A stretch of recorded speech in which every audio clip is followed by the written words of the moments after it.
You tell yourself you know who you are. You've spent decades refining your identity, curating your personality, becoming someone you can live with. And yet there are moments, maybe in the middle of the night or when you catch your reflection, unexpectedly, when you feel the presence of strangers living inside you, versions of yourself you've never met, possibilities you've never claimed, a woman who rages, a man who weeps, a part of you that wants to burn everything down and start over. These aren't intrusions, they're messengers. And Carl Jung spent his entire life learning their language. These strangers have names. Jung called them archetypes, primordial patterns that exist beneath the surface of your conscious identity, shaping your behavior, your relationships, your fears, and your longings in ways you rarely recognize. They're not metaphors. They're the active, living structures of the psyche itself. And there are 7 of them that, once you learn to see them, reveal who you actually are beneath the person you've been pretending to be. Before the end of this video, we'll explore how these 7 archetypes move through your life right now, in the role you play at work, in the face you hide from your partner, in the voice that whispers you're not enough, and what becomes possible when you finally turn and face them. Welcome to Deep Psyche Lab. I'm here to guide you through the territories Jung spent a lifetime mapping. If you're new to this channel, we explore depth psychology not as theory, but as lived experience, the kind of self-knowledge that changes how you move through the world. Subscribe now and hit the notification bell because we go deep here. And every video is a doorway into the psyche you've been carrying but haven't fully met. Let's begin where Jung himself began, with the mask. The first archetype reveals itself the moment you walk into a room where you want to be liked. Jung called it the persona, the social face, the role you perform, the version of yourself you've constructed to navigate the world without getting hurt. In Latin, persona literally means mask, the kind worn by actors in Greek theater to show the audience who they were supposed to be. Your persona is no different. It's the competent professional in the meeting, the patient parent at the dinner table, the agreeable friend who never causes drama, the confident presence on social media. It's not fake, it's functional. The persona exists because you cannot show every dimension of yourself in every context without social annihilation. But here's what most people never grasp about the persona. It's not the problem. The problem is forgetting it's a mask. Over years, sometimes decades, the persona solidifies. You become so identified with the role you play that you can no longer feel the difference between who you are and who you're performing. You start believing your own press release. The professional becomes unable to rest. The caregiver becomes unable to receive. The agreeable one becomes unable to access anger. The face you show the world becomes the only face you know. Jung saw this constantly in his clinical practice. Men and women who arrived at midlife exhausted, depressed, or enraged, unable to understand why success felt hollow. They had become their persona, and the rest of the psyche had been screaming in the dark. The moment you recognize your persona, the moment you catch yourself adjusting your tone, your posture, your opinions based on who's watching, you've taken. The first step, Jung believed, was essential to psychological growth.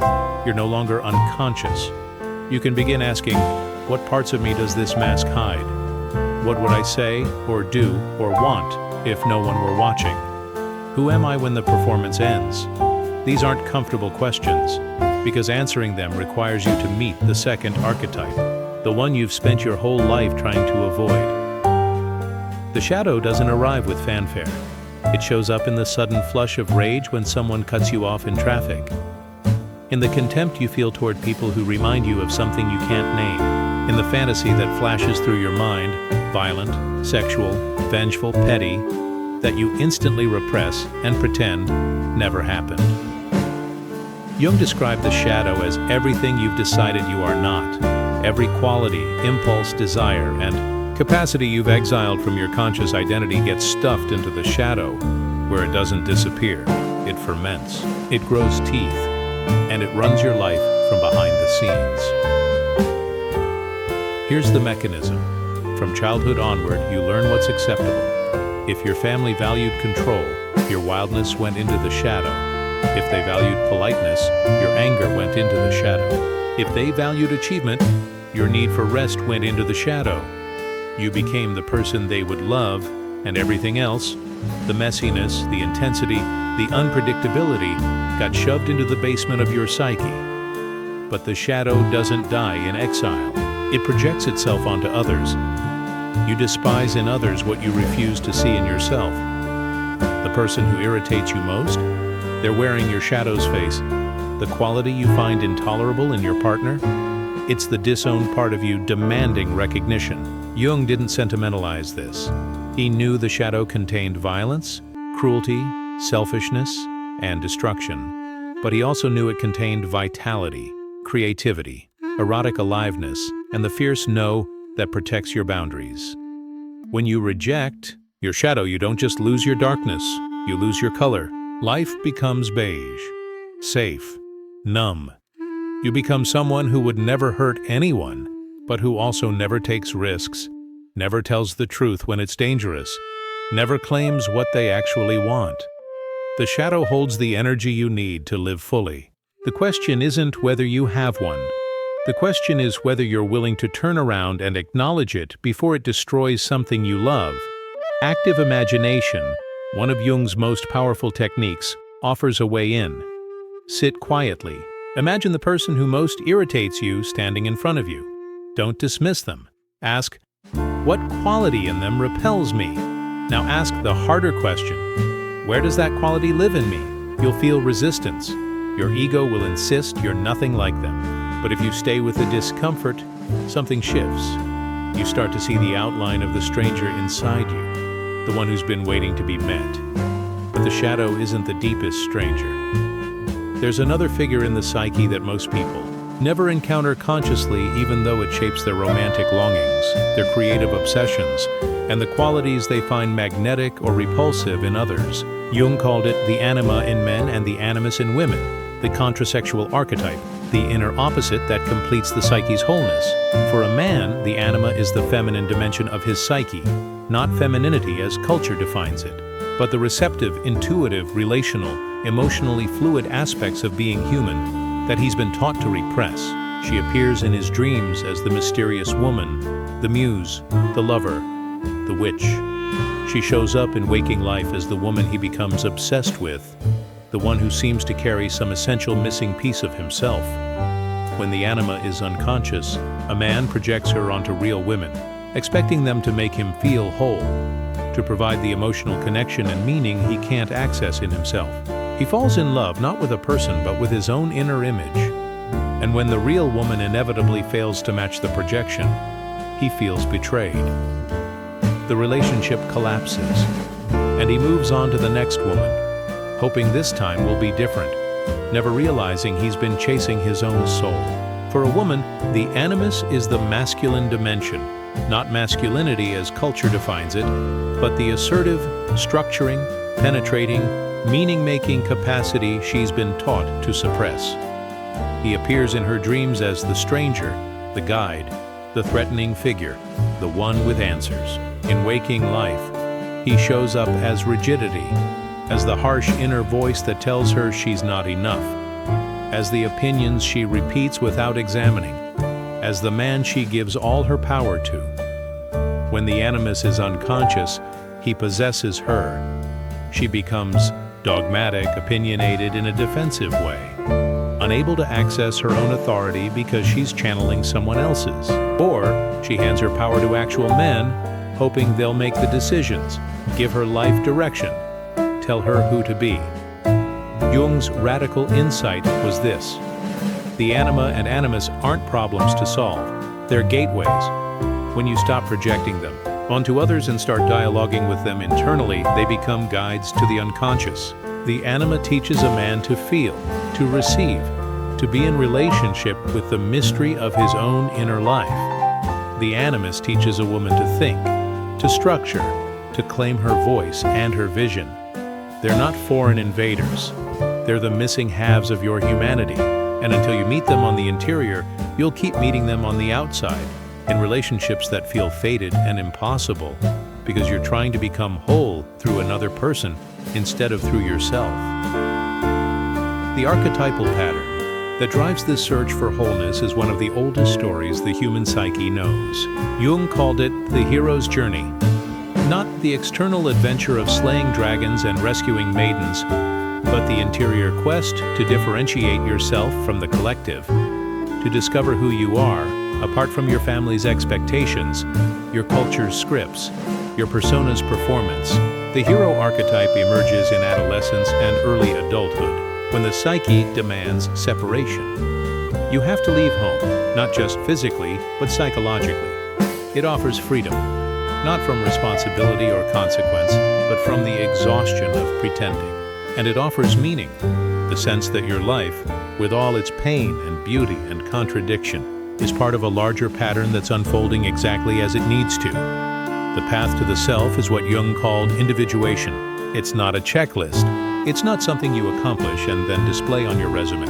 Individuation is the lifelong process of becoming conscious, of seeing the archetypes as they move through you, of recognizing the patterns that have been running your life, of choosing, again and again, to turn toward what you've been avoiding. It's the work of withdrawing your projections, of owning your shadow, of differentiating from the collective, of discovering that the person you thought you were is both smaller and vastly larger than you imagined. Most people never individuate.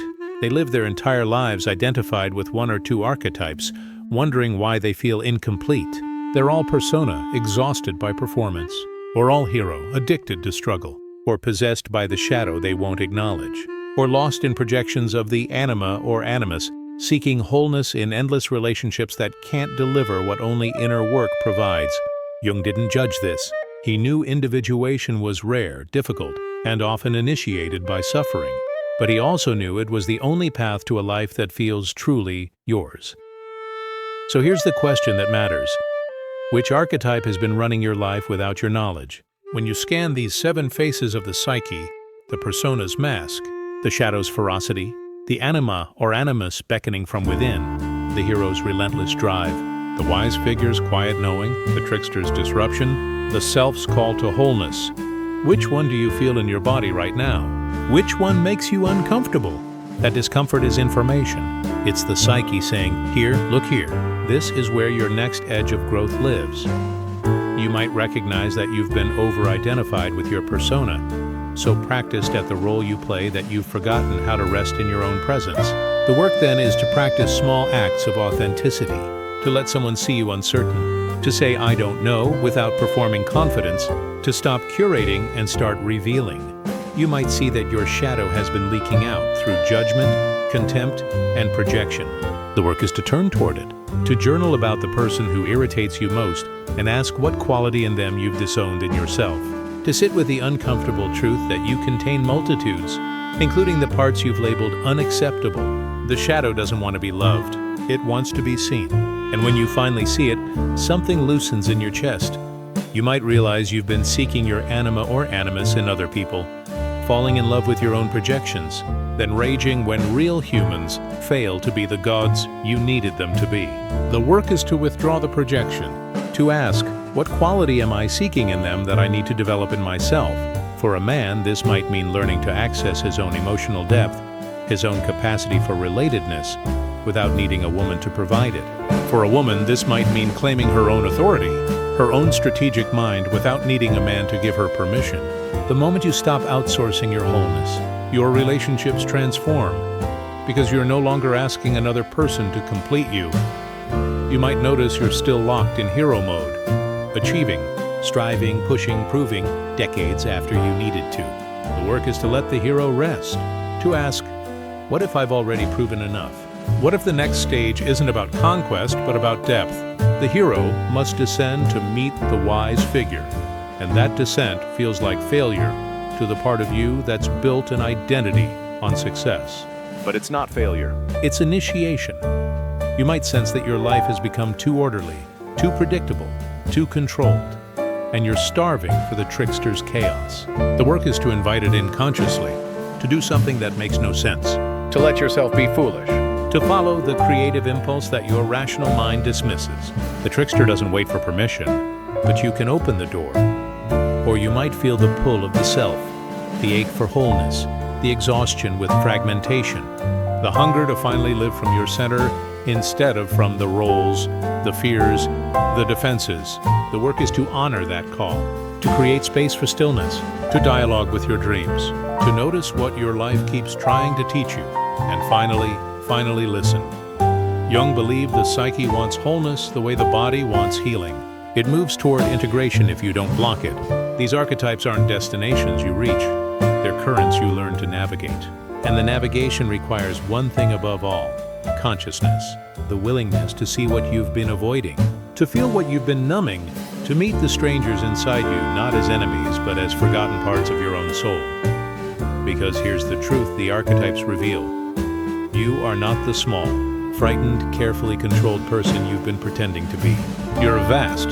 You contain the persona's adaptability and the shadow's power, the receptivity of the anima or the clarity of the animus, the courage of the hero and the wisdom of the sage, the trickster's holy disruption and the self's unshakable wholeness.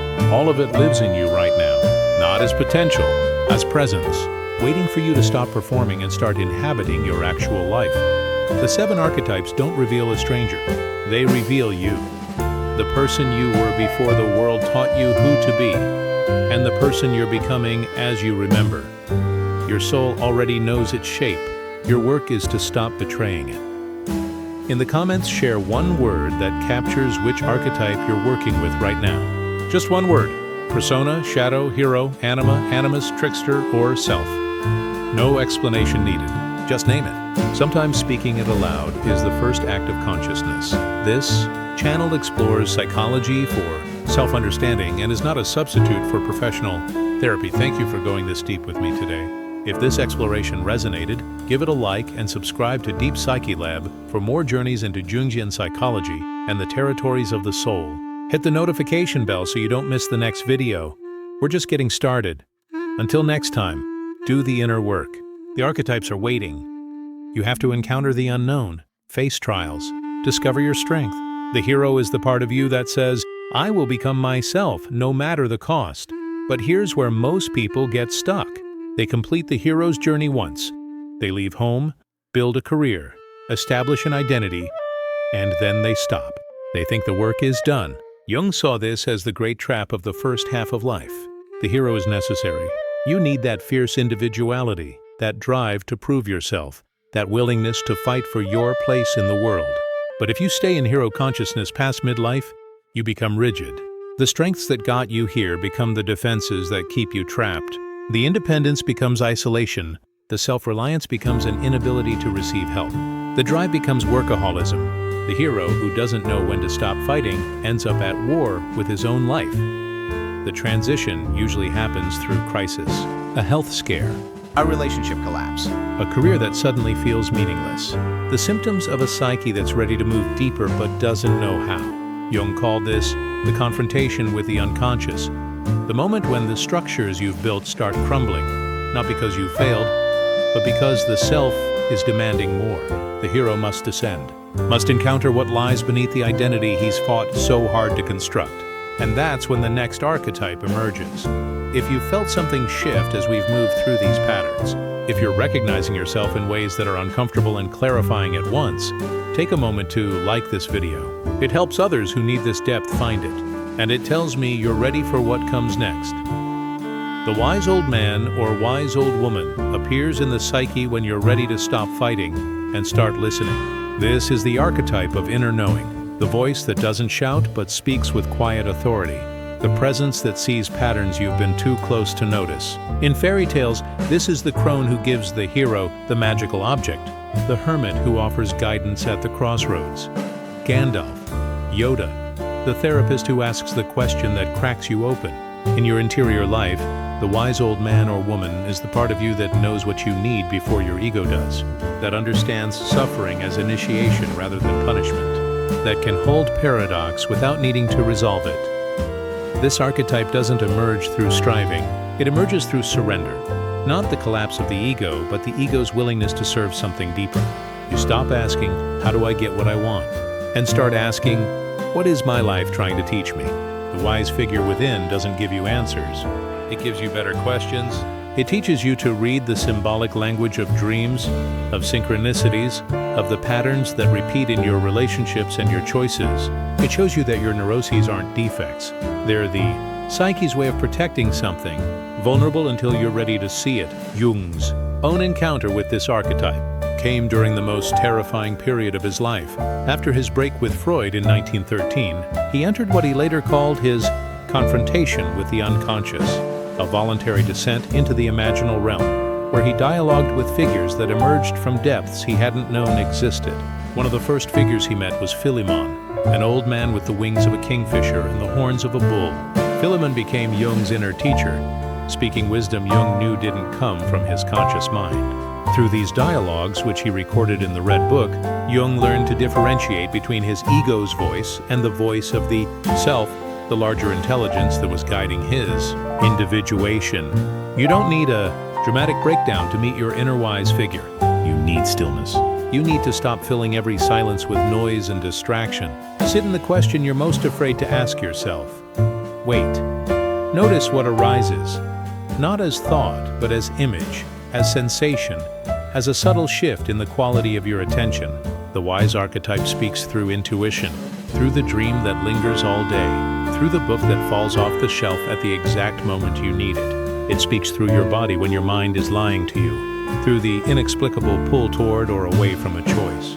The more you honor these quiet knowings, the stronger the connection becomes. But wisdom alone isn't enough. There's another archetype that Jung recognized as essential to psychological growth, and it's the one most people fear and misunderstand. The trickster. The trickster is the rule breaker, the boundary crosser, the chaos agent who shows up exactly when your life has become too orderly, too controlled, too small. In mythology, the trickster is Loki, Coyote, Hermes, Anansi, figures who lie, steal, seduce, and disrupt. Not out of malice, but because transformation requires destabilization. In your personal life, the trickster is the accident that ruins your plans. The joke that slips out and reveals what you really think. The affair that detonates a dying marriage. The creative impulse that makes no logical sense but demands your attention anyway. The trickster dismantles what you've outgrown, but haven't had the courage to leave. Most people experience the trickster as an enemy. Why did this happen to me? Why now, when everything was finally stable? But Jung understood the trickster as a function of the self, the psyche's way of breaking open structures that have become prisons. The job that collapses forces you to ask what you actually want to do with your one wild life. The betrayal that ends a relationship reveals the lies you've been living. The illness that stops you in your tracks teaches you that your body has been screaming truths your mind refused to hear. The trickster doesn't arrive to destroy you. It arrives to free you from a life that's too small for your soul. The trickster also lives in your creativity, in the part of you that wants to play, experiment. Break the rules you've internalized about who you're supposed to be. When you feel the urge to do something that makes no practical sense, take a pottery class at 50, write poetry, dye your hair purple, quit the stable career to chase the unlikely dream. That's the trickster whispering, and your ego panics, because the trickster threatens the identity you've worked so hard to build. But without the trickster's disruptions, you become calcified. You become someone who exists but doesn't live, someone who's safe but not alive. Jung had a personal relationship with his own trickster energy. In his autobiography, Memories, Dreams, Reflections, he described how, during the darkest periods of his descent, he would sometimes play like a child, building villages out of stones on the shore of the lake, constructing fantasies, allowing himself to be ridiculous. His colleagues would have found this undignified for a renowned psychiatrist. But Jung knew that the trickster's playfulness was medicine, a way of loosening the ego's grip so the unconscious could speak. If you find yourself drawn to something that feels silly, impractical, beneath your status or your age, pay attention. The trickster might be trying to teach you that not everything needs to be productive, meaningful, or in service of the identity you're performing, which brings us to the final archetype, the one all the others serve, the one Jung believed was the goal of the entire individuation process. He called it the self, and it's the most difficult to describe because it's not a part of you. It's the wholeness you're moving toward. The self, in Jungian psychology, is both the center and the circumference of the psyche. It's the organizing principle that holds all the contradictions, the persona and the authenticity, the shadow and the light, the masculine and the feminine, the chaos and the order.